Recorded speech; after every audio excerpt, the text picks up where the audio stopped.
गुरुर्ब्रह्मा गुरुर्विष्णू गुरुर्देवो महेश्वरः गुरुः साक्षात् परब्रह्म तस्मै श्री गुरवे नमः.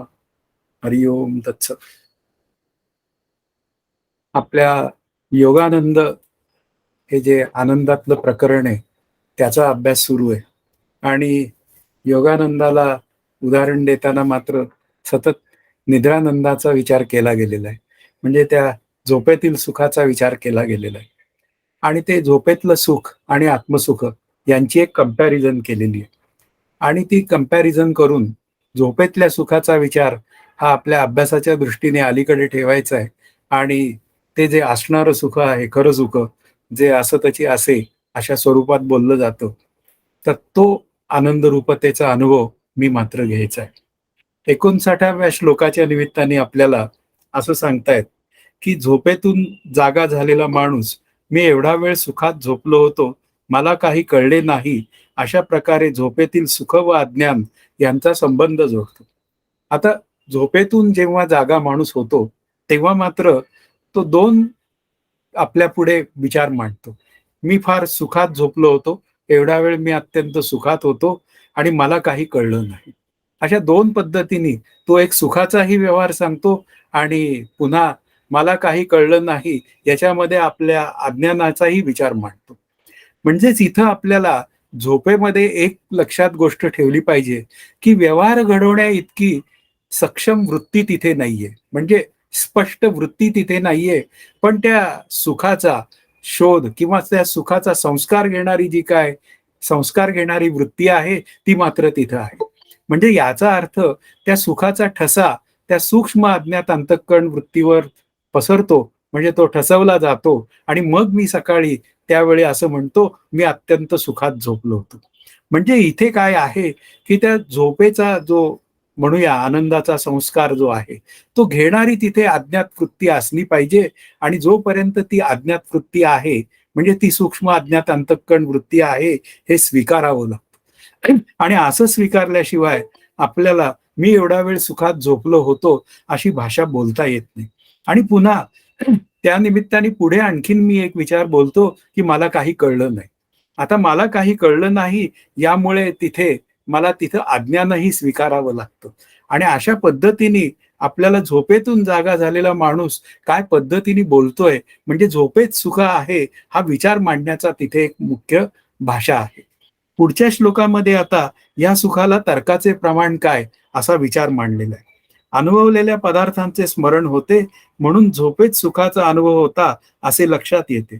आत्मा सुखरूप व ज्ञानरूप असल्याने त्याचे आपले आपण भान होते. आता अनुभवलेल्या पदार्थांचे स्मरण होते याचा आपण जागृतीतला विचार करूया की जागृतीमध्ये मी काही पदार्थ अनुभवलेले असतात त्याचं मला स्मरण होतं आणि ते पदार्थ मी मागू पण शकतो. उदाहरणार्थ जागृतीमध्ये मी स्वतः पोळी भाजी खाल्लेली असते, दुसऱ्या दिवशी पुन्हा मला त्या पोळी भाजीचं स्मरण होऊ शकतं, तो संस्कार असतो आणि त्या निमित्ताने मी त्या म्हणू शकतो की मला हा पदार्थ हवाय, मला तो पदार्थ हवाय. हे जागृतीमध्ये सहज शक्य आहे. पण मात्र झोपेमध्ये कसं काय आहे म्हणजे झोपेत आपल्याला सुखाचा अनुभव होता याचा अर्थ तिथे सूक्ष्म अज्ञात अंतःकरण वृत्ती असली पाहिजे. कारण अज्ञात अंतःकरण वृत्ती असल्याशिवाय ती झोपेचा स्वीकार करणं म्हणजे त्या सुखाचा स्वीकार करणं शक्यच नाहीये. मग अशा पद्धतीने मात्र काय होतं अनुभवलेल्या पदार्थात म्हणजे अनुभवलेल्या वृत्तीतनच आपल्याला त्या पदार्थांचं स्मरण होतं. तसंच काहीसं त्या झोपेत सुखाचा अनुभव होता हे लक्षात येतं.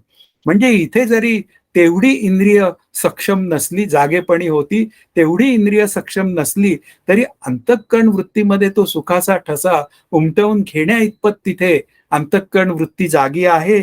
म्हणून इथे काय आहे तिथे अंतःकरण पूर्णपणे सक्षमतेने जागं नसलं तरी सुद्धा अत्यंत थोड्या प्रमाणात ते जागं आहे आणि म्हणूनच त्या सुखाचा संस्कार घेतो.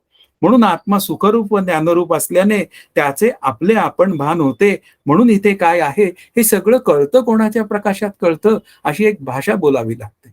कारण गाढ झोपेत पडलेली स्वप्ने मला कळतात का दिसतात असा प्रश्न विचारला जातो त्यावेळी डोळे माझे उघडे नसतात म्हणून तिथे दिसतात असं म्हणता येत नाही. तसाच हा काहीसा गाढ झोपेचा जो सूक्ष्म संस्कार आहे तो मात्र मला लक्षात येतो. तो दुसऱ्या दिवशी सकाळी येतो लक्षात. त्या संस्कारामुळे मला लक्षात येतं की मी फार गाढ झोपलेलो होतो, मी अत्यंत सुखात होतो. म्हणजे संस्काराशिवाय हा विचार आपल्याला सकाळी उठल्यावर कळणं शक्य नाही. पण हा संस्कार जो काय ठसा उमटला, तो अंतःकरणावर उमटला. मग अंतःकरणामध्ये तो आत्मप्रकाश आहे. आणि आत्मप्रकाशाकडे ज्ञानाचा विचार म्हणजे ज्ञान करून देण्याची क्षमता ही आत्मप्रकाशात आहे, त्या अंतःकरणात नाहीये. अंतःकरण जड अचेतन आहे. पण त्या संस्काराचा जो मुख्य म्हणजे त्या संबंध आलेला आहे, तो चिदाभासाशी संबंध आलेला आहे आणि चिदाभास मूळचा ज्ञानरूप आहे. आणि अशा पद्धतीने हे जे काय सगळं मला कळतं त्या सुखाच्या संस्काराचं, ते आत्मप्रकाशाच्या सत्तेवर कळतं, म्हणजे आत्मस्वरूपाच्या सत्तेवर कळतं. म्हणून इथे काय आहे, मला त्या आत्मसुखाचाही अनुभव येतो आणि त्याचबरोबर मी म्हणतो माझी अंतःकरण वृत्ती तेवढी जागी नसल्यामुळे मी असंही म्हणतो मला काही कळलं नाही. अशा दोन्ही पद्धतीने आपण त्या ठिकाणी त्या सुखाच्या संस्काराचाही विचार मांडू शकतो आणि पुन्हा मला काही कळलं नाही या स्वरूपात मी अज्ञानाचा विचारही मांडू शकतो. आता पुढचा जो 61वा श्लोक आहे तो सुषुप्तीतील सुख स्वयंप्रकाश व ब्रह्मरूप आहे हे सांगणारा आहे. ब्रह्म हे विज्ञान व आनंदरूप आहे असे बृहदारण्यक श्रुती सांगते. म्हणून स्वप्रकाश सुख ब्रह्म आहे, दुसरे काही नाही. आता ब्रह्म वास्तवात सुखरूप आहे. मग आता ही ब्रह्म सुखरूप आहे, तर मग त्या सुखरूपतेचा अनुभव मला झोपेत येतो. सूक्ष्म अज्ञात अंतःकरण वृत्ती असते वगैरे. पण ब्रह्म हे विज्ञान व आनंदरूप आहे असे बृहदारण्यक श्रुती सांगते. आता हे विज्ञान आहे. आता विज्ञान शब्दाचा अर्थ बुद्धी आहे. आता याचा अर्थ त्या बुद्धीमध्ये काय आहे, जाणून घेण्याची क्षमता आहे. आता ही जाणून घेण्याची क्षमता त्या बुद्धीमध्ये आली कुठून, तर ती चिद्रूप आत्मस्वरूपाकडनं आली. म्हणजेच याचा अर्थ आपल्याला लक्षात घ्यायला लागेल की जाणल्यावर मला आनंद होतो, याचा अर्थच काय, त्या विज्ञानमय बुद्धीला आधार आहे. कोणाचा आधार आहे, तर सच्चिदानंद रूप ब्रह्मस्वरूपाचा आधार आहे आणि आनंद रूप आहे. म्हणजेच त्या आनंदरूप स्वरूपाच्या सत्तेवर हे होणारं ज्ञान होतं, म्हणजे बुद्धीला ज्ञान होतं असा तो विचार आपल्या पुढे होतो. आणि ते ज्ञान झालं की मला बरं वाटतं, म्हणजे मला आनंदाचाही विचार होतो. म्हणून इथे काय आहे, असं वेगळ्या पद्धतीने कल्पित रूपाने विज्ञान व आनंद रूपता ही स्पष्ट सांगितली. म्हणजे आनंद रूपता हे ब्रह्मस्वरूपाचं लक्षण आहे. पण विज्ञानमयतेचा विचार सांगून कल्पित रूपाने होणाऱ्या ज्ञानामागे असणारं ज्ञान असतं, हा सांगण्याचा प्रयत्न आहे. म्हणून इथे काय आहे, ब्रह्म सुखरूप आहे. आता ब्रह्म सुखरूप आहे म्हणून तर त्या सुखाचा संस्कार माझ्या अंतःकरण वृत्तीवर उमटतो आणि तो सकाळी उठल्यावर मी बोलतो. म्हणजे आपल्याला दोन पद्धतीने याचे विचार करता येतात की जागृतीमध्ये मी आनंदरूप झाल्यानंतर बाधितानुवृत्तीने येणारा आनंदाचा अनुभव तो कळून सुद्धा बोलता येत नाही. झोपेतनं उठल्यावर सुद्धा मला जो सुखाचा आनंदाचा अनुभव आलेला असतो तो सुद्धा मला बोलता येत नाही, त्या अनुभवाविषयी बोलता येत नाही. फक्त मी एवढंच म्हणतो मी फार सुखात होतो. म्हणजे याचा अर्थ काय आहे की तो अनुभव आलेला असतोच ना. भले तो झोपेच्या निमित्ताने आला, तो घन अज्ञानातनं आलेला आहे, पण इथे मात्र जागृतीमध्ये साधन प्रत्यक्ष करून आत्मानंदाचा विचार परिपूर्ण झालेला आहे. बाधितानुवृत्तीने तो आनंदाचा अनुभव पण घेतोय, हाही त्या अनुभवाचा विचार आहेच. पण हे सगळं सांगणारं कोण आहे? हे सगळं सांगणारं मला श्रुती आहे, त्यानंतर संत आहेत आणि श्रीगुरु आहेत. हे प्रमाण आहेत. म्हणून इथे काय आहे, आपल्या मागे प्रमाण कोण आहेत हा त्यातला विचार खूप महत्वाचा आहे. म्हणून प्रमाणांना जे काही ज्ञान होत नाही, म्हणजे माझ्या वृत्तीला म्हणजे म्हणूया माझ्या 5 ज्ञानेंद्रियांना आणि 6 प्रमाणाला जे ज्ञान होत नाही, ते मात्र वृत्ती शांत झाल्यावर ते आनंदाचं भान मला होतं. हा मुख्य जो विचार आहे तोच या सांगायचा आहे की सुषुप्तीतील सुख स्वयंप्रकाश व ब्रह्मरूप आहे. म्हणजे सुषुप्तीमध्ये मला जो सुखाचा अनुभव आलेला आहे तो खऱ्याच सुखाचा अनुभव आहे. पण आता तो पण नावाचा जो विचार आहे ना, तो पुढे मांडणार आहेत, तो त्यावेळी आपण करूया. पण तो सुखाचा अनुभव हा जागृतीत आला तर तो परमनंट असतो, म्हणजे दृढ अपरोक्ष असतो. पण झोपेत मात्र तो सामान्य रूपाने सर्वांनाच मिळतो, हा विचार इथे आहे. आता 62वा जो श्लोक आहे तो झोपेत बुद्धीला सुखाचा अनुभव येत नाही असं बोलण्याची भाषा करणार आहे. मला काही कळले नाही या झोपेतील अज्ञानामध्ये विज्ञानमय व मनोमय कोश लीन होतात. निद्रेचे हे स्वरूपच आहे, तिला अज्ञान असे म्हणतात. आता झोपेत मला काही कळलं नाही ही भूमिका आहे.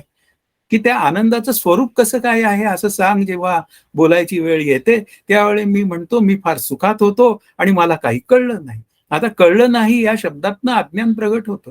कारण कळलं म्हटलं की ज्ञान प्रगट होतं. पण वास्तवात कळलं नाही हे सुद्धा काय आहे, एक प्रकारचं ज्ञान आहे. पण ठीक आहे, की मला कळलं जेव्हा अशी मी भाषा बोलतो, तेव्हा विज्ञानमय व मनोमय कोशाचा विचार तिथे होतो. विज्ञानमय कोश म्हणजे बुद्धीनी निर्णय घेतले जातात. काहीतरी मनाने कळून घेतलं जातं, की मी काही कळून घेण्याचा विचार केला, मी संकल्प विकल्प केले आणि नंतर मी त्या संकल्प विकल्पाला त्या बुद्धीच्या साहाय्याने निर्णय घेतला आणि त्याप्रमाणे कृती केली. आणि ती कृती मला अत्यंत अनुकूल झाली आणि अनुकूल झाल्यामुळे माझी अंतःकरण वृत्ती शांत झाली आणि मला आनंदाचा अनुभव आला. पण निद्रेचं स्वरूप तसं नाहीये. निद्रेच्या स्वरूपामध्ये हे मनोमय आणि विज्ञानमय कोश हे शांत होणं हेच त्या निद्रेचं स्वरूप आहे. मग आता तिथे मात्र काय आहे, तो जो जाणून घेणारा जीव असतो त्याला वेगळेपणाने ज्ञान होण्याची व्यवस्था निद्रेमध्ये नाही. मग निद्रेमध्ये नसल्यामुळे तो झोपेतनं जागा झाल्यावर तो 2 वाक्य बोलतोच, की मी फार सुखात होतो, मला फार बरं वाटत आहे. आणि नंतर पुन्हा असं म्हणतो, मला काही कळलंच नाही. म्हणून हे जर का निद्रेतलं जर का भाषा असेल, तर मग काय आहे, तिलाच अज्ञान असं म्हणतात. म्हणून काही कळलं नाही, म्हणून तिला अज्ञान म्हणतात आणि म्हणून त्या निद्रेच्या अवस्थेला आपल्याला ज्ञानरूपतेचा दर्जा देता येत नाही. नाहीतर मग काय झालं असतं, साचची पुढती विरा, न येता स्वप्न जागरा, तरी ब्रह्मभाव साचोकारा म्हणो निका. तुला जर का जाग आणि स्वप्न पडलं नसतं, तर मग आम्ही त्याला ब्रह्मभाव म्हणू शकलो असतो. पण मला जाग आल्याशिवाय राहत नाही आणि मला स्वप्न पडल्याशिवाय राहत नाही. म्हणजे याचा अर्थ काय आहे, की आपल्याला हे झोपेत दोन्हीही लीन होतात, मनोमय आणि विज्ञानमय, की जे जाणून घेण्यासाठी आपल्याला प्रत्यक्ष जागृतीमध्ये खूप उपयोगाला येतात. आणि अशा पद्धतीने आपण जर का झोपेमध्ये बुद्धीला सुखाचा अनुभव येत नाही, त्याचं कारणच आहे बुद्धी तिथे जागृतच नसते, तर तिथे बुद्धीला अनुभव येण्याची व्यवस्थाच काय आहे? हा त्यातला एक महत्वाचा भाग आहे. म्हणून झोपेला अज्ञानाचा दर्जा दिला गेलेला आहे. असे आहे तर जाग आल्यावर अज्ञानाचे स्मरण कसे होते? हा त्यातला पुन्हा एक भाग आहे. गोठलेले तूप वितळते, त्याप्रमाणे झोपेत लीन झालेला विज्ञानमय कोश पुन्हा जागा होतो. विज्ञानमयाच्या विलीन अवस्थेलाच आनंदमय कोश असे म्हणतात. आता गोठलेलं तूप वितळतं तसं पुन्हा ही 63व्या श्लोकाची भाषा आहे, की जाग आल्यावर मात्र पुन्हा बुद्धी नावाची गोष्ट जागृत होते आणि जागृत झाल्यानंतर ती जो झोपेत घेतलेला जो संस्कार आहे सूक्ष्म अज्ञात अंतःकरण वृत्तीनी, तो झोपेत घेतलेला जो संस्कार आहे, तो संस्कार ती वर्णन करते, की मी फार सुखात होतो आणि मला काही कळलं नाही. अशा 2 पद्धतीने तो व्यक्त होतो. म्हणजे याचा अर्थ काय आहे, झोपेत कोणीतरी एक अशी गोष्ट आहे, की ती सतत काय आहे, चालू आहे. आता प्राणमय कोश, प्राण नावाची जी गोष्ट असते, ती झोपेत चालू असते आणि त्या प्राणाच्या सत्तेवर मात्र झोपेतले सगळे व्यवहार घडतात. अशी बोलूया भाषा. प्राण जड अचेतन आहेत, हे अगदी मान्य आहे. पण या सगळ्या गोष्टीला इमिडिएट कॉज काय आहे, तर ते प्राण नावाची गोष्ट आहे, ती सगळी ही कामं करते. आपण सकाळी झोपेतनं उठल्यावर जर का विचार करायची वेळ आली ना, तर आपण कधी देवाला थँक्स देतच नाही. कारण ते प्राण जागरूक होते म्हणून माझं जीवन चालू होतं. तो संस्कार घेण्याचं काम काय असेल ते, किंवा म्हणूया मी सकाळी उठल्यावर म्हणतो मला काही कळलं नाही. असे सगळी कामं काहीतरी चालू असतात आणि याला प्राणांचं सहाय्य असतं. खरं तर ते प्राण चालू ठेवण्याचं काम तो भगवान विठ्ठलच करत असतो, नाहीतर झोपेतच मी मेलो असतो. आणि झोपेतच मी मेलो असतो अशी गोष्ट असती तर मी झोपलोच नसतो कधी. मी सतत जागाच राहिलो असतो. म्हणून विठ्ठलाला उठल्यावर धन्यवाद तरी द्यावे, की त्याने माझे प्राण राखलेले असतात, मात्र बुद्धी लीन करून टाकलेली असते. कारण दिवसातली कामं करून गेल्यावर माझं शरीर सुद्धा थकलेलं असतं आणि त्या शरीराला आराम मिळावा, त्या बुद्धीलाही आराम मिळावा, अशा पद्धतीची एक ती ईश्वरी योजना आहे. आणि त्यातून झोप नावाची गोष्ट प्रारब्धानुसार जेवढा वेळ आहे तेवढा वेळ त्याला मिळते आणि त्यातून जेव्हा जागृती अवस्थेत येते, तेव्हा ती विज्ञानमय कोशात म्हणजे म्हणूया जागृत झालेली बुद्धिमय कोशात ती येते आणि त्याच्या अलीकडपर्यंत झोपेचा जो सगळा विचार आहे, तो आनंदमय कोशाचा विचार आहे. म्हणजे या 4 कोश जे उरलेले आहेत त्याच्या विलिनीकरण अवस्था जी आहे, ती आनंदमय कोशाची अवस्था आहे. पण तिथे मात्र संस्कार घेतलेला असतो. याचा अर्थ तिथे आपल्याला सूक्ष्म अंतःकरण वृत्तीचं अस्तित्व हे स्वीकारावंच लागतं. आता 64व्या श्लोकाच्या विचारात विलीनावस्थेला आनंदमय का म्हणतात हा विचार सांगतायत. झोप लागण्यापूर्वी अगदी काठावरच्या क्षणी अंतर्मुख झालेली बुद्धिवृत्ती आत्म्याच्या आनंदाचे प्रतिबिंब स्वीकारते. या प्रतिबिंबासह असलेली ती वृत्ती निद्रा या नावाने विलीन झाली असता तिला आनंदमय असे म्हणतात. आता झोप लागण्याच्या पूर्वी थोडा विक्षेप असतो. झोप लागेपर्यंत समजा आपण संगीत ऐकत असू तर ते संगीतही ऐकायला येत असतं. पण एक मात्र अशी वेळ येते, झोप लागण्यापूर्वीचा जो अलीकडचा क्षण आहे, त्या क्षणाला ते संगीत थोडंसं लुकलुकायला लागतं, म्हणजे ते शांत व्हायला लागतं आणि त्यानंतर मी झोपेत निघून जातो. म्हणजे विक्षेप कुठपर्यंत आहे, जोपर्यंत ते संगीत मला ऐकू येतंय किंवा म्हणूया मी श्रीराम जय राम जय जय राम म्हणत असेल, तर ते जे माझं म्हणणं जे मला ऐकू येतंय तिथपर्यंतच विक्षेप आहे. पण जेव्हा मात्र वृत्ती खरोखरीच अंतर्मुख होऊन जाते, म्हणजे ती जागरूक नसते, म्हणजे ती व्यवहार करण्या इतपत जागरूक नसते, तेव्हा ती काय होऊन जाते, ती त्या आत्मस्वरूपामध्ये विलीन होऊन जाते, त्याला लीन होऊन जाते असं म्हणतात. आणि तिथे विक्षेप नाहीसा होतो. त्याच्या अलीकडेपर्यंत मात्र विक्षेप असतो. विक्षेप शब्दाचा अर्थ ती कार्य करणारी वृत्ती एवढा विचार घेतला तरी चालेल. विक्षेप म्हणजे चंचलता असा अर्थ गृहीत धरू नका. कार्य करणे इतपत सजग असलेली अंतःकरण वृत्ती असा त्याचा विचार करावा लागेल. पण मुख्य मुद्दा काय आहे, की ज्या वेळी आपल्या अंतःकरणामध्ये फलव्याप्ती सहजच असते आणि वृत्तीव्याप्ती नसते, तेव्हा मात्र काय असतं, अलीकडं असतो. पण जेव्हा मी त्या आनंदमय कोशात निघून जातो, तेव्हा मात्र वृत्तीव्याप्तीनंतरही वृत्ती राहत नाही, म्हणजे ती सहजता येऊन जाते. त्या झोपेमध्ये, अत्यंत गाढ झोपेमध्ये मात्र वृत्ती केवळ संस्कार घेण्या इतपत जागी असते, पण ती आत्मरूपच असते. हा त्यातला महत्वाचा भाग आहे. ध्यानाचा विचार असाच आहे. ध्यानामध्ये झोप अपेक्षित नाहीये. त्या ठिकाणी सूक्ष्म अंतःकरण वृत्ती ही जागी असलीच पाहिजे. पण त्या अंतःकरण वृत्तीने काही कुठला व्यवहार केला नाही पाहिजे. ती सहजच रामरूप असली पाहिजे. नामरूप असेल, मंत्ररूप असेल तर ती रामरूपच आहे. कारण राम आणि मंत्र या दोन गोष्टी वेगळ्या नाहीतच. आपल्याला लक्षात घ्या, इथे एक वाक्य लिहिलंय, येथे वृत्ती व्याप्ती राहत नाही आणि फलव्याप्ती सहजच असते. ते वाक्य खोडूनच टाका या पुस्तकातून. त्या वाक्याचा इथे काही संबंध नाही. म्हणून इथे काय आहे, की ज्या वेळी ती विक्षेप अवस्था निघून जाते, त्यावेळी वृत्ती आनंदमय कोशात निघून जाते आणि मग ती निद्रा या नावाने ओळखली जाते. तिलाच आनंदमय कोश म्हणतात. कारण तिथे मात्र मी उठल्यावर बोलतो, की मी आनंदात होतो आणि मला काही कळलं नाही.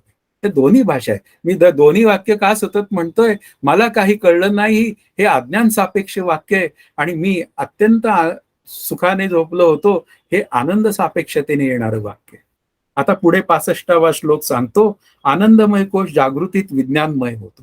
तोच झोपी गेलेला जीव जो असतो तो सकाळी जागा होतो आणि तोच आनंदमय कोशाचं रूपांतर हे जागृतीत होतं, म्हणजेच विज्ञानमय कोशामध्ये होतं. अंतर्मुख बुद्धिवृत्ती सुखाच्या प्रतिबिंबासह असते. अज्ञानाने उत्पन्न केलेल्या चैतन्य बिंबासह असलेला चिदाभास व असलेल्या व चिदाभासासह वृत्तींनी जीव सुख भोगतो. अंतर्मुख बुद्धिवृत्ती सुखाच्या प्रतिबिंबासह असते. आता अंतर्मुख झालेली वृत्ती म्हणजे ती शांत वृत्ती. आता झोपेमध्ये ती शांत झालेली असते, तिथं इंद्रियांचा विचार वगैरे नाही, पण सूक्ष्म अज्ञात अंतःकरण वृत्ती असते, ती सुखाचा संस्कार घेते ना आपल्या पुढे. हे अगदी बरोबर. पण जागृतीमध्ये विचार केला तर जागृतीमध्ये मी जर का माझी वृत्ती रामाकार केली किंवा आत्मानात्म विचार करून माझी अंतःकरण वृत्ती मी सहज शांत ठेवली, तर ती काय आहे, सुखाच्या प्रतिबिंबासह असते. म्हणजे तिथे माझी अंतःकरण वृत्ती विशेषत्वाने कुठलाच मला सुखदुःखाचा अनुभव येत नाही. मी असं मागं वळून पाहिलं तर माझ्या लक्षात येतं, माझी अंतःकरण वृत्ती अत्यंत शांत होती आणि मी सुखात होतो. अज्ञानाने उत्पन्न केलेल्या चैतन्य बिंबासह असलेल्या व चिदाभासासह वृत्तींनी जीव सुख भोगतो. म्हणजे या वृत्तीच्या साहाय्यानेच तो सुख भोगतो. या शब्दाचा अर्थ त्या वृत्तीवर त्या सुखाचा संस्कार होतो आणि नंतर तो विचार करून सांगतो, की माझ्या अंतःकरणात कुठलाही संकल्प विकल्प उठला नाही, त्या अर्थी मी सुखात होतो. अशा पद्धतीनेच आपल्याला विचार करता येतो तो झोपेतल्या सुखाचा. तशीच सूक्ष्म अज्ञात अंतःकरण वृत्ती तो झोपेचा संस्कार म्हणजे त्या सुखाचा संस्कार करून घेते आणि सकाळी उठल्यावर मात्र मला आठवतं की अरे मी इतका वेळ सुखात होतो. जसा मी जागृतीत विचार करू शकतो तसाच मी झोपेतनं उठल्यावरही सुखाचा विचार करू शकतो. म्हणून इथे काय आहे, ते सुखरूप चैतन्य जे आहे ना, ते मला कळतच असतं. पाहायला गेलं ना, तर मला सततच आनंदाचा अनुभव येत असतो. फक्त तो विशेषत्वाने आलेला नसतो. तो सच्चिदानंद रूप आनंद रूप आत्मा मी आहे अशा पद्धतीने आलेला जागृतीतला नसतो. म्हणून त्याला अज्ञानाचा दर्जा द्यावा लागतो. आणि म्हणून इथे काय आहे, की जागृतीमध्ये सुद्धा ती अंतःकरण वृत्तीच संस्कार घेते आणि झोपेमध्ये सुद्धा ती अज्ञात सूक्ष्म अंतःकरण वृत्तीच संस्कार घेते आणि ती सुखाचा व्यवहार करते. म्हणून सुखाचा व्यवहार हा सुख भोगताना नाहीये, म्हणजे सुखरूपतेत नाहीये. ते सुखरूपतेच्या नंतर त्याचा ठसा उमटतो, तेव्हा त्या सुखाचा आपल्याला अनुभव येतो. हाच तर खरा योगानंदाचा विचार आहे, की अंतःकरण वृत्ती शांत करणे. आपल्याला संत काय सांगतात, की तुला तुझी अंतःकरण वृत्ती आत वळवली पाहिजे, म्हणजे तिला शांत केली पाहिजे. ती जी सतत बहिर्मुख असते, त्या बहिर्मुखतेतनं तिला अंतर्मुख कर आणि अंतर्मुख केल्यावर तो जो काय अंतःकरण वृत्तीला आनंदाचा अनुभव आलेला आहे ना, तो तू अर्ध्या तासाने रिअलाइज करायला जा. आणि मग त्या अर्ध्या तासाचं जेव्हा चिंतन करायची वेळ येते, तेव्हा मी म्हणतो की अर्ध्या तासात मी कुठल्याही सुखदुःखांचा विचार माझ्या अंतःकरणात आलेला नाही आणि माझी अंतःकरण वृत्ती सहज शांत होती. त्या अर्थी मी आनंदात होतो.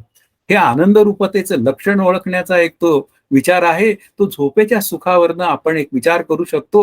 झोपेच्या सुखामध्ये अज्ञान आहे, पण जागृतीमध्ये विचार करून जर का मी अज्ञानाची निवृत्ती केलेली असेल, तर मला सुद्धा माझी अंतःकरण वृत्ती शांत ठेवून मला माझ्या खऱ्या आनंदाचा अनुभवाचा विचार मी सहज करू शकतो. आता झोपेत जागृतीप्रमाणे सुखाचा अनुभव का येत नाही, हा विचार सांगताय.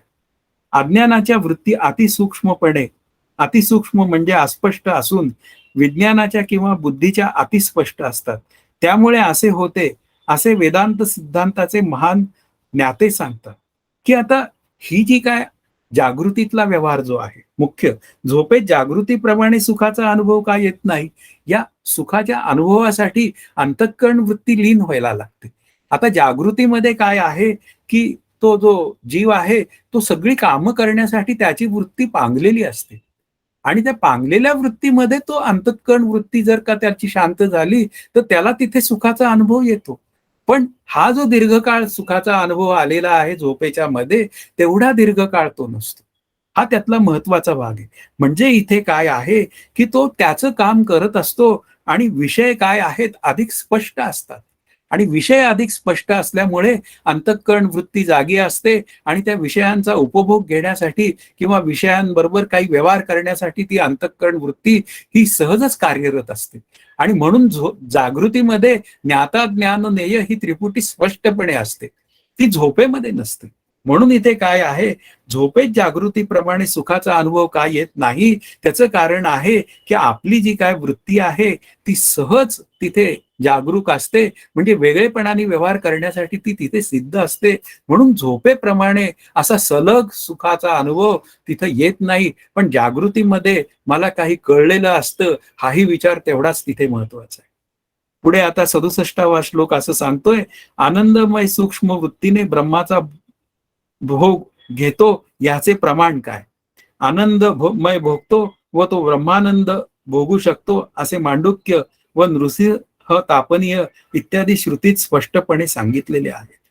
की आनंदमय भोगतो या शब्दाचा अर्थ त्याच्या अंतःकरणावर तो संस्कार होतो झोपेत आणि सकाळी जाग आल्यावर तो म्हणतो मी सुखात होतो. याचा अर्थ त्याने त्या सुखाचा भोग घेतलेलाच आहे. ज्या अर्थी तिथे अज्ञात अंतःकरण वृत्ती आहे, त्या अर्थी तिथे सुखाचा भोग घेतलेला आहे. म्हणजे याचा अर्थ काय आहे, तो ब्रह्मानंद भोगू शकतो. मग आता ब्रह्मानंद भोगू शकतो तो आता केव्हा भोगला पाहिजे, तर तो जागृतीमध्ये ब्रह्म होऊन अनुभवावे हे समर्थांचं म्हणणं आहे. आणि अशा पद्धतीने मी जर का जागृतीत अभ्यास करून अज्ञानाची निवृत्ती करून त्या आनंदाचा अनुभव जर का मी घेतला, तर मग मी खऱ्या अर्थाने ब्रह्मरूप झालो असं म्हणता येईल. पुढे 68व्या श्लोकात असं म्हणतायत, मांडुक्यातील 5वा मंत्र असं सांगतो, जागृती व स्वप्न ही एके ठिकाणी गोळा झालेला मी झोपलो आहे असे म्हणणारा प्राज्ञ परिपूर्ण प्रकाशरूप प्रज्ञानरूप झालेला आनंदमय चैतन्याच्या प्रतिबिंबासह असणाऱ्या वृत्तींनी स्वरूपानंद भोगणारा असा आहे. आता सुषुप्तीत जीव कसा असतो? तो आनंदमय कोशास असतो. त्या ठिकाणी जागृती व स्वप्न हे दोन्ही तिथे शांत झालेले असतात आणि तो गाढ झोपेत असतो. त्याला शास्त्रीय भाषेत प्राज्ञा असं म्हणतात. म्हणून इथे काय आहे, हा जो प्रज्ञान रूप झालेला जो जागृतीतला विचार जो आहे तो आपल्या दृष्टीने खूप महत्वाचा आहे. म्हणून इथे असा जागृतीमध्ये स्वरूपानंद भोगणारा जो आहे त्याचा विचार आपल्या दृष्टीने जास्त महत्वाचा आहे. तो 69व्या श्लोकाचा विचार आहे. म्हणून वरील श्लोकातील एकीभूत असा अर्थ सांगतो की जो आधी विज्ञानमय या मुख्य अवस्थेत प्राणमयादी रूपासह होता तोच आता सुषुप्तीमध्ये विज्ञानासह सर्वांचा लय झाल्याने पसाभर तांदुळाच्या पिठाप्रमाणे एका ठिकाणी गोळा होतो. आता जागृतीमध्ये वृत्ती विस्कळीत असते म्हणजे व्यग्र असते.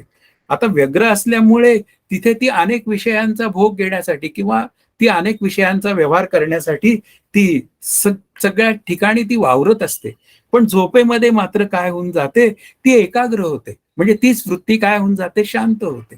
इथे तांदळाचं उदाहरण दिलेलं आहे की तांदळाचे दाणे आहेत तेव्हा ते व्यग्र असतात म्हणजे विस्कळीत असतात. म्हणजे दाणे जर का आपण असे पसरले तर खूप ठिकाणी पसरू शकतात. पण तेच जर का त्याचं पीठ केलं आणि ते पसरवायला गेलो म्हणजे असं फेकलं खाली तर ते पसरलं जात नाही. म्हणजे याचा अर्थ उदाहरण दिलं की दाणे म्हणजे विस्कळीत वृत्ती तांदळाचे आणि झोपेमध्ये मात्र तीच विस्कळीत वृत्ती काय झाली, ती शांत झाली. इंद्रिय सुद्धा शांत झाली आणि मग काय झाला, तो जीव सहजच आनंदाशी एकरूप होऊन गेला आणि सकाळी उठल्यावर म्हणला मी फार सुखात होतो. म्हणून इथे आपल्याला समजूनच घ्यायचं जे आहे की तो विज्ञानमय म्हणजे कळून घेण्याचा विचार हा सगळा जागृतीतला आहे. पण आनंदमयाचा जेव्हा विचार करायची वेळ येते तेव्हा मात्र तो पसाभर तांदळाच्या पिठाप्रमाणे एके ठिकाणी गोळा होतो. म्हणजेच काय आहे, तो सुषुप्तीमध्ये लीन होतो. हा त्यातला महत्वाचा विचार आहे. आणि मग आता इथे प्रज्ञान घन हा शब्द बोलला गेलेला आहे. तर प्रज्ञान घन म्हणजे काय, ज्याप्रमाणे 70व्या श्लोकाचा तो विचार आहे, ज्याप्रमाणे थंड प्रदेशातील पाण्याचे बाष्पीभवन होऊन घनीभवन होऊन बर्फाचे कण तयार होतात त्याप्रमाणे जागृतीमध्ये प्रज्ञान या नावाच्या नाना विषयांच्या बुद्धिवृत्ती होत्या. त्याच निद्रेमध्ये विषय नसल्याने चिच्छी एकरूप म्हणजे प्रज्ञान घन झाले. आता इथे प्रज्ञान घन म्हणजे झोपेचा अभिमानी त्यांना सांगायचं आहे की इथे काय आहे, त्या बर्फाचे कण तयार होतात त्याप्रमाणे त्या वृत्ती कशा होत्या, वेगवेगळ्या होत्या. त्या जागृतीमध्ये होत्या. पण नंतर काय झालं की त्याच बुद्धिवृत्ती या एकत्र कुठे आल्या, झोपेमध्ये लीन झाल्या. म्हणजे त्या शांत झाल्या आणि त्या आनंदमय कोशात निघून गेल्या. म्हणजे आनंदमय कोशात निघून गेल्या याचा अर्थ तिथे विषयांचं ज्ञान शांत झालं. म्हणजे विषयांचं ज्ञान करून घेणारी जी बुद्धिवृत्ती, इंद्रिय म्हणजे त्या बुद्धिवृत्तीने सांगितलेलं इंद्रियाला काय करणं न करणं, हे सगळ्या गोष्टी तिथे लुप्त होऊन जातात गाढ झोपेमध्ये. म्हणून इथे जागृतीमध्ये प्रज्ञान हे जागं असतं आणि गाढ झोपेमध्ये प्रज्ञान शांत असतं, असा त्याचा विचार आहे. म्हणून त्या गाढ झोपेच्या अवस्थेला प्रज्ञान घन असं म्हटलेलं आहे या पंचदशीकारांनी. 71व्या श्लोकात असं म्हणतायत, प्रज्ञान घनाला न्याय वैशेषिकादी दुःखाचा अभाव असे म्हणतात. आता हे न्याय आणि वैशेषिक लोकमंडळी आहेत, जी ही साक्षीत्व रूप प्रज्ञान घनता त्यालाच सामान्य लोक व न्याय वैशेषिक मतवादी दुःखाचा अभाव म्हणतात. कारण जेवढ्या दुःखवृत्ती आहेत त्या सर्व या अवस्थेत लीन होतात म्हणजे झोपेमध्ये हे न्याय वैशेषिक काय म्हणतात, ही दुःखाच्या अभावाची अवस्था आहे. पण दुःखाच्या अभावाची अवस्था कशी डिक्लेअर करतात, तर ते म्हणतात की या झोपेमध्ये मला कुठलंही सुखही नसतं, दुःखही नसतं, मी सहजच आनंदात असतो, अशा पद्धतीने ते बोलतात. पण शेवटी काय आहे, तिथे कुठेतरी सूक्ष्म अज्ञात अंतःकरण वृत्ती जागी असते. हा त्यातला एक भाव लक्षात ठेवला पाहिजे की दुःखविरहित अवस्था ही प्रत्येकालाच हवी आहे, यात वादच नाही. पण ती त्याला केव्हा हवी आहे हाही विचार करायला गेला पाहिजे. दुःखविरहित अवस्था झोपेमध्ये आहे हे अगदी बरोबर आहे, त्यामुळे झोप हवीशी वाटते हे अगदी बरोबरच आहे. पण पुढे काय आहे, जागृतीमध्येही त्याला ते सुख हवे आहे. जे झोपेमध्ये सुख त्याला मिळतं की त्यामध्ये शांतपणा मिळतो, अंतःकरणात आनंदाची उर्मी होते तयार सकाळी उठल्यावर, तशीच त्याला अंतःकरणातली आनंदाची उर्मी ही कायम टिकावी असं वाटतं. आणि कायम टिकावी असं वाटत असेल, तर हा सुषुप्तीतला जो आनंद आहे, तो आनंद मला जागृतीत प्रगट व्हायला पाहिजे. आणि जागृतीत प्रगट व्हावा असं वाटत असेल, तर अज्ञानाच्या निवृत्तीशिवाय तो प्रगट होणं शक्य नाही. पुढचा विचार आता 72व्या श्लोकाचा तो चेतोमुख म्हणजे काय, एक नवीन विचार सांगणारा भाग आहे. अज्ञान वृत्तीत प्रतिबिंबित झालेले चैतन्य आनंद भोग घेते, पण नंतर भोगले जाणारे ब्रह्मसुख सोडून जीव कर्मबंधनामुळे सुषुप्तीतनं बाहेर येत होतो.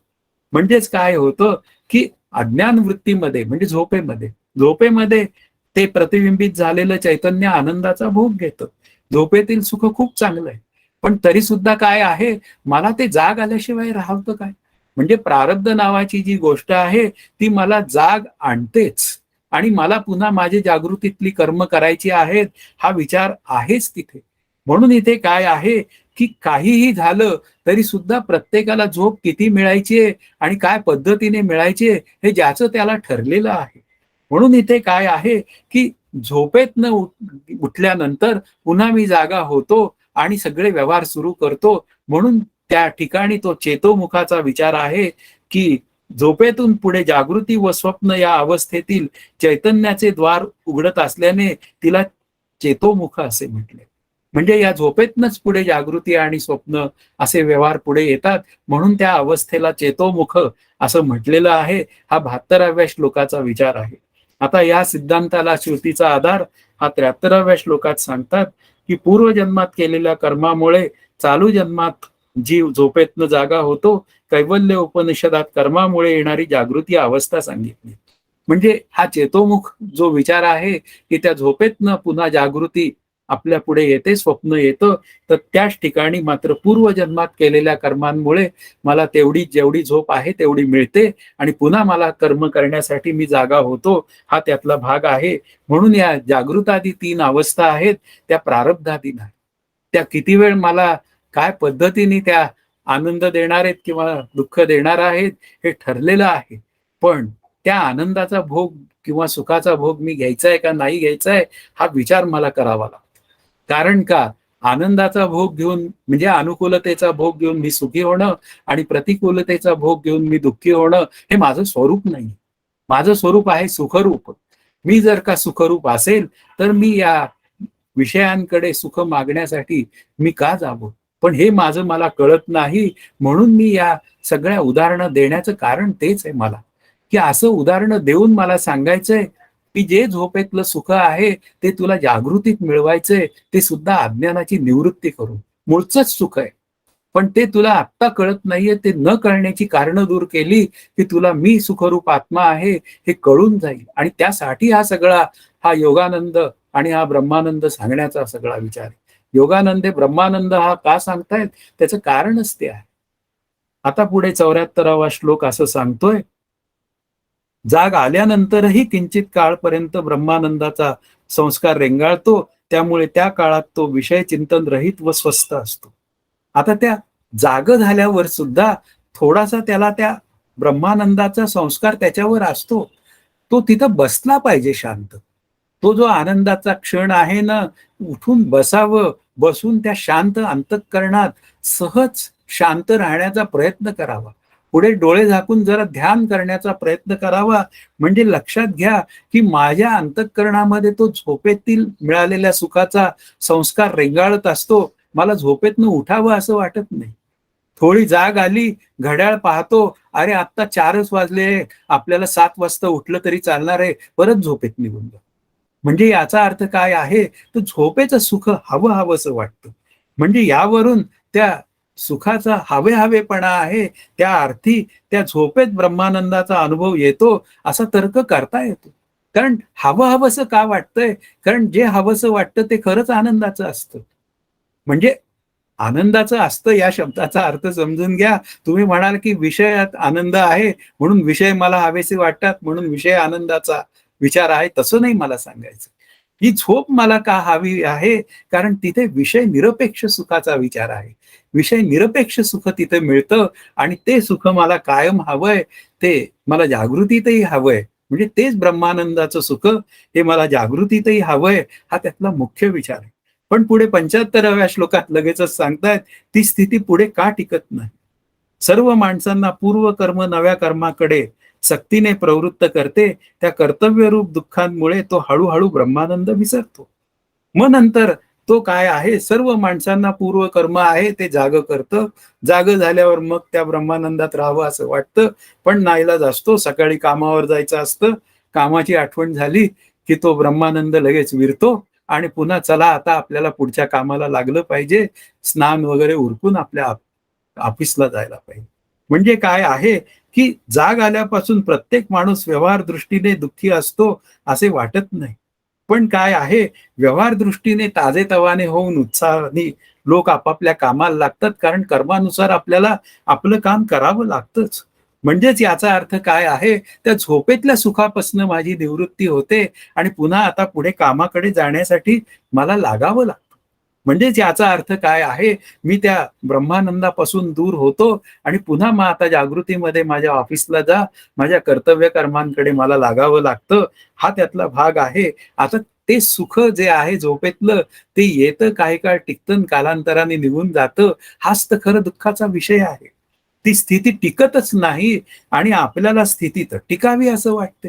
मग आता टिकावी जर असं वाटत असेल, तर ती स्थिती आपल्याला अभ्यासपूर्वक अंतःकरणात आणावी लागते.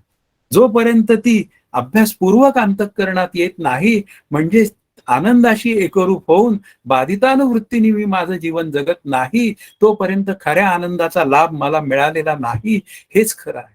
म्हणून शास्त्र असंच सांगतंय, विचारसागरमध्ये असंच सांगितलंय, सामान्य रूपाने ब्रह्मानंदाचा सगळ्यांनाच अनुभव आहे, पण विशेष रूपाने नाही.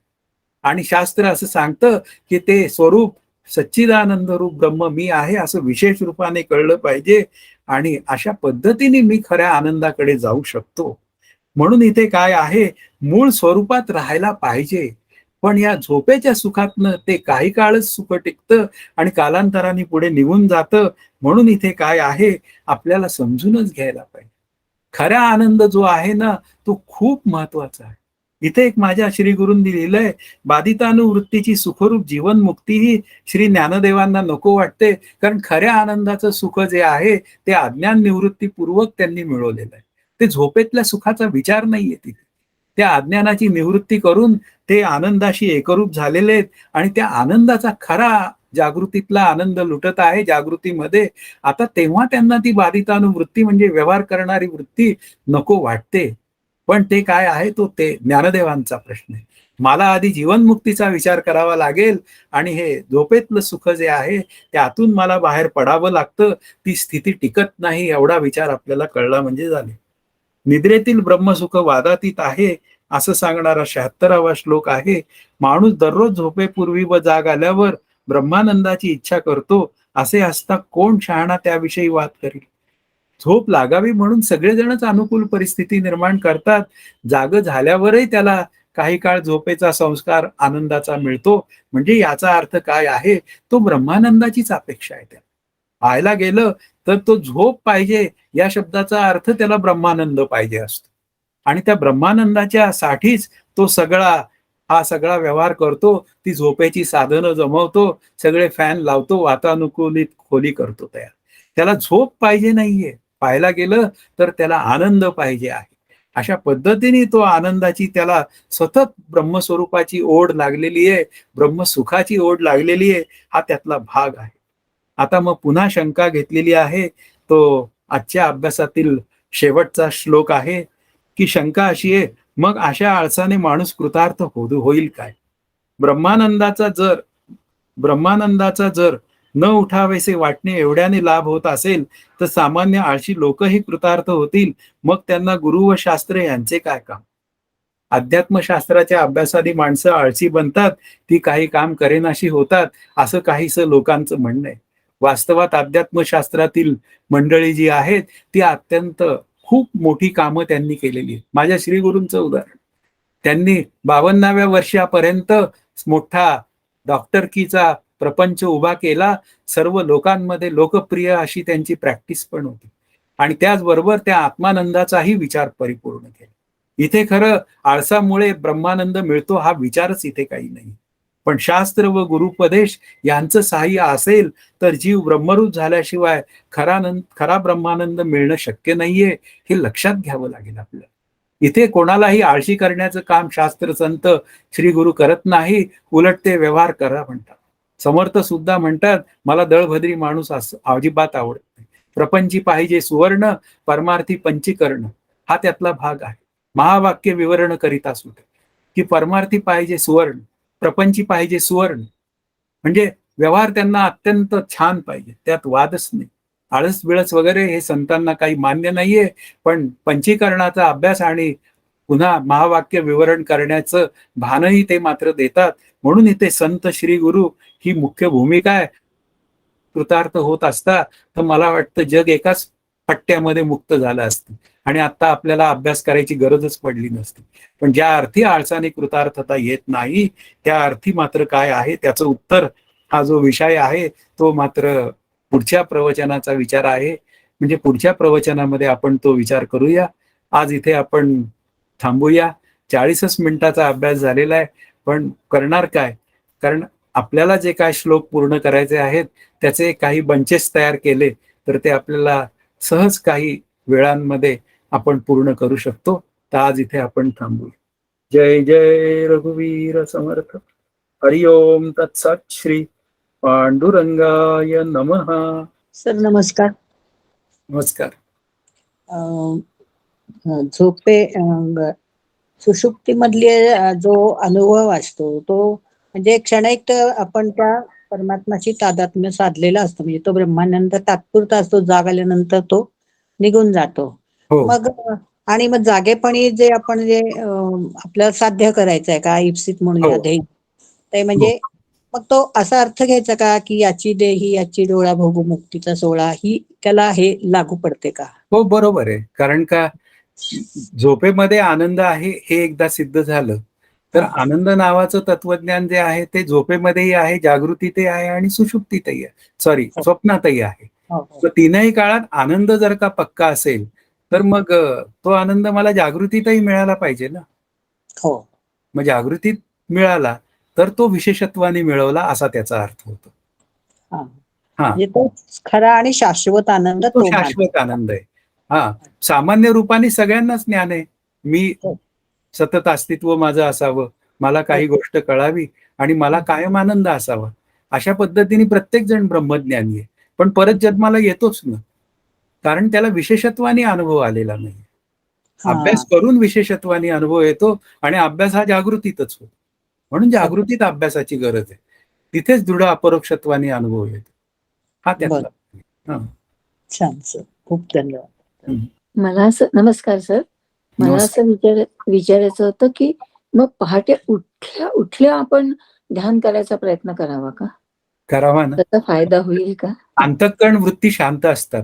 कारण पहाटे काय असतं, व्यवहार चालू झालेला नसतो. हो.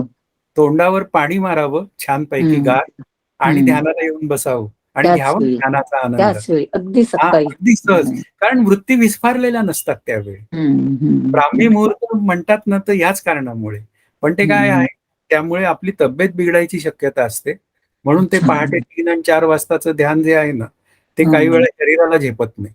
पण निदान झोपेतनं उठल्यावर जर शांत बसायला काय हरकत आहे, ती जी काय अवस्था मला मिळाली आहे ती थोडी रिअलाइज करावी जरा. रामकृष्ण म्हणून अशा पद्धती. म्हणजे कसं आहे, काही गोष्टी रिअलाइज करायला शिकलं पाहिजे. त्यारे ते ब्रह्मसुख आहे ना, ते झोपेत आहे. मग आता ते जागृतीत कसं मिळेल मला? जसं वृत्तीशून्य अवस्था झोपेमध्ये येते तशी वृत्ती शांत अवस्था जागृतीत येऊ शकते काय? असं पाहायचं. असं पाहत राहायचं, कम्पेअर करायचं. कम्पेअर करून अंतःकरण वृत्ती मी एक शांत ठेवण्याचा प्रयत्न करायचा. नाही, आता 10 मिनिटं मी माझी अंतःकरण वृत्ती शांत ठेवणार आहे. मी माझ्या अंतःकरण वृत्तीवर लक्ष ठेवणार आहे आणि ती जर का 5-10 मिनिटं शांत राहिली आणि नंतर अंतःकरण वृत्तीला मी जर का बॅकला पाहायला गेलो तर मला तिथे माझ्या अंतःकरण वृत्तीचं डिसेक्शन करता येतं. किती वेळा मी माझ्या मनामध्ये अनुकूल प्रतिकूल विचार आले, त्या कोणत्या अनुकूल प्रतिकूल विचारामुळे माझी अंतःकरण वृत्ती बिघडली? अरे ती कुठेच बिघडली नाही. मग ज्या अर्थी बिघडली नाही त्या अर्थी मी कुठे होतो? मग माझी हम्म. अंतःकरण वृत्ती शांत होती. ज्या हम्म. अर्थी शांत होती त्या अर्थी ती ब्रह्मरूप होती. अशा पद्धतीने आपण आपल्याला अनालाइज करू शकतो अभ्यासाने. हम्म. आणि मग ते वाढत जातं अभ्यासाने. हम्म. हा त्यातला भाग आहे. हा, नमस्कार, छान लक्षात आलं. तर आपण महावाक्य विवेक ज्यावेळी बघत होतो त्यावेळी प्रज्ञानम ब्रह्म जे आहे हो आपलं, त्यावेळी आपण असं म्हटलं होतं की साक्षी ज्ञानरूप आहे, त्यामुळे तेथे वेगळेपणाने ज्ञान होत नाही. हो आणि हा ज्ञानरूप साक्षीलाच प्रज्ञान म्हणतात. हो हा, असं आपण त्याच्यात बघितलं होतं. हो हो आणि आता इथं म्हणताना आपण म्हटलं की विषयानुसार पागणारे ज्ञान म्हणजे प्रज्ञान. आता ते कसे रेफरन्स टू कॉन्टेक्स्ट बदलणारे विचार आहे. हा, आता तेच हे मला असं वाटलं. पूर्वपक्षी विचार आहेत. आता याच्यात न्याय वैशेषिक लोकांचा तो विचार आहे. आता आपल्याला हा. इथं वाटेल एकदम की विषय बदलला काय, म्हणजे आता हा चेतोमुख वगैरे वगैरे विषय जे आहेत, हो हो हे हे काही वेळा असं थोडंसं आता आपल्याला विषय कॉन्सन्ट्रेटली काय मांडला जातोय की ते झोपेतलं जे सुख आहे ते मला जागृतीत मिळालं पाहिजे. हा आपल्या खऱ्या हम्म. अभ्यासाचा विचार आहे. आणि महावाक्याचा विचार जो आहे ना तो केवळ जागृतीतल्या विचारांचा विचार आहे. म्हणजे पाहायला गेलं बरोबर. हा, हो, कुठल्या प्रज्ञानं, म्हणजे हे रेफरन्स टू कॉन्टेक्स्ट बरेच वेळा शब्द बदलतात, म्हणजे त्याचे बदलतात. अर्थ बदलतात अशा पद्धतीने. पण म्हणजे आपण इतकं महावाक्यात प्रज्ञानम ब्रह्म म्हणतोय आणि इथं मात्र, म्हणून असं वाटलं की इथे कसं काय, म्हणजे दरवेळी इतका हे सोडून महत्वाचा द्यायचं, तो शब्द. हे सोडून द्यायचं, स्पष्टपणे सांगतो. हम्म. महावाक्यातलं प्रज्ञानम ब्रह्म महत्वाचं आहे. महत्वाचं हे आहे. इकडं सोडून द्यायचं, याला काही जास्त आहे ना. आता चेतोमुख शब्द नाही लक्षात राहील तुमच्या, हम्म. काय फरक बरोबर. पडणार आहे साधनेमध्ये. बरोबर. झोपेतनं जागृती येतेच आहे, जागृतीतनं स्वप्न पडतंच आहे. म्हणजे झोपेत स्वप्न पडतंय, पुढे काय, हम्म. जागृतीत मला आनंद मिळाला पाहिजे. हम्म. आणि तो मिळवायचा असेल तर महावाक्यातलं एक वाक्य आहे एक वाक्य आहे. बस. बरोबर. मग महावाक्याचं चिंतन आपल्याला इम्पॉर्टंट आहे. अगदी म्हणजे इथे हे बरोबर. यांच्याही श्लोकांचा विवेक करावा लागतो शेवटी आपल्याला, हा, अगदी correct. करायचा. हम्म. त्याच्यामध्ये काही हम्म. पुढं नाही पाहिजे. पंचदशीकारांनी सांगितलं म्हणून काय झालं. माझे हम्म. श्री गुरु काका म्हणतात, नाही, आपला जो अभ्यासाचा श्लोक आहे तो आपलाच, आणि जो बरोबर. आपल्याला अभ्यास सांगत नाही तो रामकृष्ण आहे. हरिओम हम्म. म्हणायचं ते. आता कितीतरी श्लोक आता मी बोललो त्यात हरिओम म्हणण्याचंच विचाराचे, पण काय करणार, आहे. सिलेबस मध्ये आहेत ना, बरोबर. चॉईस नाही. हम्म. असं ते उत्तर आहे. बरोबर. हा. मग त्याचा सर्वांगीण विचार करायचा आणि रेफरन्स टू कॉन्टेक्स्ट त्याचा अर्थ आपण घ्यायचा. बस, तेवढ्या आपलं जीव जगत ईश्वर ब्रह्म हे चार आपले बस. Parameter, correct. आणि त्यातला जीव ब्रह्मरूप आहे हा फर्स्ट पॅरामीटर. जगात आपल्याला काम करावं लागणार आहे, मान्य. मग कसं केलं पाहिजे, अनासक्त वृत्तीने केलं पाहिजे. फार थोडक्यात अभ्यास करायला शिकायचंय आपल्याला. पंचदशी खूप वाचते, ठीक आहे, पण माझ्यापुरती पंचदशी फार छोटी आहे. ती तेवढीच विचारत करायचं. ज्याला सांगायचंय तो करीत त्याचं काय करायचं. आधी मी जीवनमुक्त व्हावं, येस. त्याचा विचार आहे. आणि मग त्याच्या ईश्वराच्या मनात असेल तर सांगावं, ते जे काय त्याच्या मनाप्रमाणे घडेल. तसा तो काही विचार नाही. बरोबर. असं ठीक. अभ्यासात स्वार्थीच पाहिजे माणूस. अगदी. कितीतरी ओव्या असतात ग्रंथामध्ये, कितीतरी या ग्रंथात श्लोक आहे. म्हणजे सगळे मिळून बरेचसे श्लोक काढले, समजा 5,000 श्लोक आहेत आपण गृहीत धरले, तर लक्षात ठेवायचं त्यातले 2,500 श्लोक आपल्यासाठी नसतातच. हा, आणि त्या 2,500 अभ्यास केल्यावर आणखीन कितीतरी कमी उरतात, तेवढेच आपल्या अभ्यासाचे असतात. असं आहे. बरोबर. थांबूया. जय जय रघुवीर समर्थ. हरिओम तत्सत.